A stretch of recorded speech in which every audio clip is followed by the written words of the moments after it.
Hello everybody, Bradley here, and yesterday I decided to play a game of Civ with a random leader on an apocalypse mode enabled primordial map for maximum volcano destruction. Oh, and I streamed it live on Twitch, links in the description, you should come check it out, it's a good time. We spawned in as Montezuma, and I was very excited to be able to spawn on a geothermal fissure next to multiple volcanoes. We had no idea what victory condition we were going for, so we just started our normal plan of scouting around to see what the game had in store. We settled on that fissure, gathered our little bit of extra science, and started on what would become our very destructive journey through this game of civilization. Our live stream chat eventually decided to name our capital city Pompeii because they are very funny, and ended up also being very correct, so good job, chat. It of course was not long until the citizens of Pompeii would be subjected to a near permanent flow of lava coming from one of the 3 nearby volcanoes that could reach the city center. Oh no! Okay, chat, the city's already under destruction. Okay, well the deer got killed. Our deer are dead. Being the wonderful leader of a civilization that I am, I had no good answers for my citizens about how to protect themselves from this lava, so they're just gonna have to learn to swim in the liquid fire. Despite our lava flow issues, our initial scouting went wonderfully. We scouted out a city to the south that would also be subject to near constant volcanic discharge that would destroy homes, districts, farms, and pretty much everything else. So like any good leader of a civilization would do, I settled right in the middle of all that chaos. Let's settle one more over so we can still make advantage of this volcano's tiles, but this volcano will be the one that pops off on this city. Over to the east, we found Mount Vesuvius and immediately sent a settler in that direction before it could be claimed by Mr. Genghis Khan. Naturally, we settled on the floodplain that would definitely not cause any issues for us in the future. Chat got mad at me for not naming this city Pompeii, as the real city got blown up by the real Mount Vesuvius, but I told chat to eat my shorts because this is my stream and it was their idea to name the capital city Pompeii in the first place. Just kidding, I love chat, I would never say that to them. There we go. What a win. The volcanoes in Pompeii kept on erupting, slaying our population with ease. The fire gods are benevolent though because they left behind some really juicy tiles for us to work, which would help us get the population back and produce all of the goods we would need for this game. Because we thought praying to the fire gods would be helpful, we grabbed the fire goddess pantheon to go along with our early monumentality golden age. This meant that we were getting 2 faith on each of the volcanic soil tiles, of which there were very many. We were also getting 2 faith per turn on the subscribe button. Each click of the subscribe button is equal to 1 volcano that will not erupt on your city center the next time you play Civilization. Anyways, in our first 2 cities, we used Hercules, the hero, to build +6 and +5 campuses respectively. Combined with the science adjacency doubling card, this was a ton of early game science for us, and since the new AI patch means the AI aren't building campuses as often, you can get out to some pretty early science leads, or at the very least keep up with them in this way. Did the campuses keep on getting melted by our volcano overlords? Yes. Does that matter to benevolent leader VB, who definitely doesn't want his librarians being burned to ash? Nope. We just kept on repairing the buildings and sending new folks to work there. It was rather easy because by the time anybody could complain about the working conditions, the next round of lava fell from the clouds into the atrium of the campus, forcing us to rinse and repeat and send new people to work there all over again.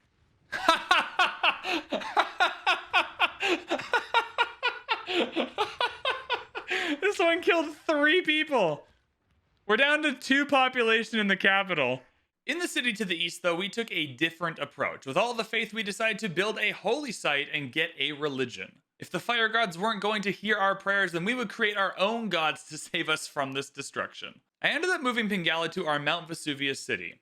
This was to unlock the ability to have Liang in Pompeii. One of Liang's abilities prevents volcanic eruptions from destroying districts and tile improvements in the city she resides. This did nothing to save the population in the city from the lava lazy river floating through the middle of town, but it was an improvement to be sure. I of course sold this newfound fire immunity as an act of our new gods, and certainly not the magical ability of a random lady I hired to help us out. Having created a new religion, it only made sense to create holy sites in more cities. This would increase our faith output and give us options with regard to building religious units in more places. As we were setting this all up, it became super obvious that the best course of action would be to settle a city in the middle of Pompeii and our Mount Vesuvius city that could take advantage of all the mineable tiles for a massive Ruhr Valley wonder later in the game. This would hopefully lead us along a happy and lava-filled trip into space for the victory later on.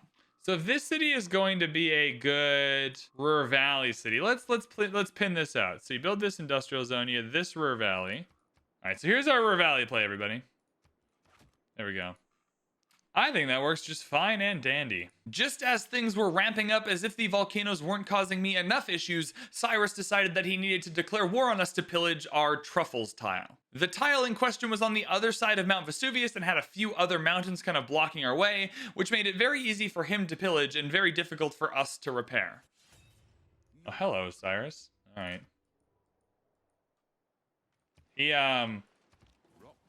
He's gonna continuously pillage our truffles from the other side of Mount Vesuvius. Have fun.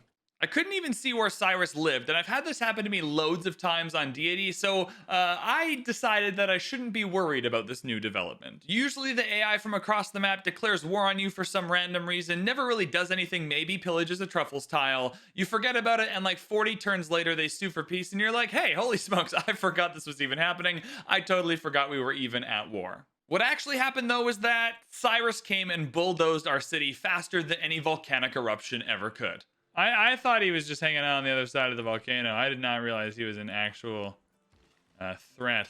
That was my bad. Damn. Wow!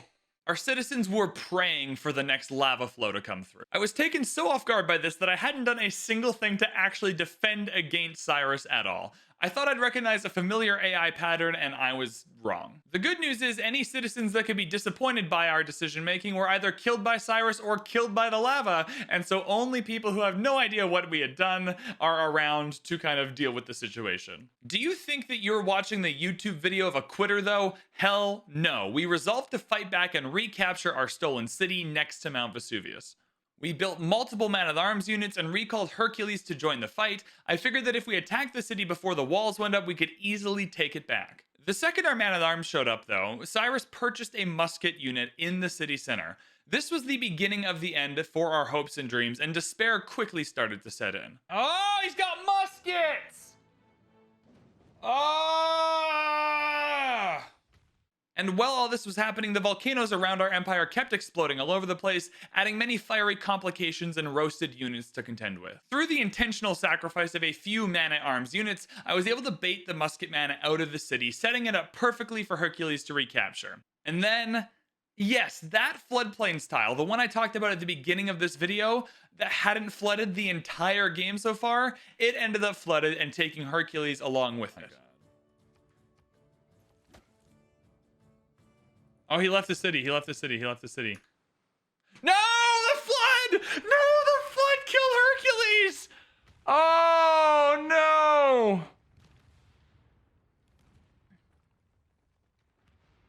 This was the final action of our cruel apocalypse overlords, taking Hercules with us far too soon and ensuring that we could not capture back our stolen city. After this happened, Chat and I took a little bit of time to cry, to salve our wounds, and decided the game was likely over. I think we screwed ourselves. I really do think we screwed ourselves. We didn't take Cyrus seriously. To be fair, when he declared war, he had like one unit on the reverse side of the volcano that had been standing there for 100 years. We had our play to get the city back, and our mistake happened 100 turns ago. Or 30 turns ago, whenever he declared war on us, that was our mistake. We called the game, took the L, and I was so tilted, I kid you not, I went to the pub for a pint of Guinness so I could read a good book in peace and kind of calm down a little bit. Overall, this game was incredibly fun, and it's always fantastic when the AI gets the better of you, and there are new things for us to learn while we play Civ. Specifically, the AI reacts so different to different situations since the new patch with the leaders, that there's so much in this type of game for us to learn, for us to analyze, and for us to kind of improve on going into the next set of games that we play.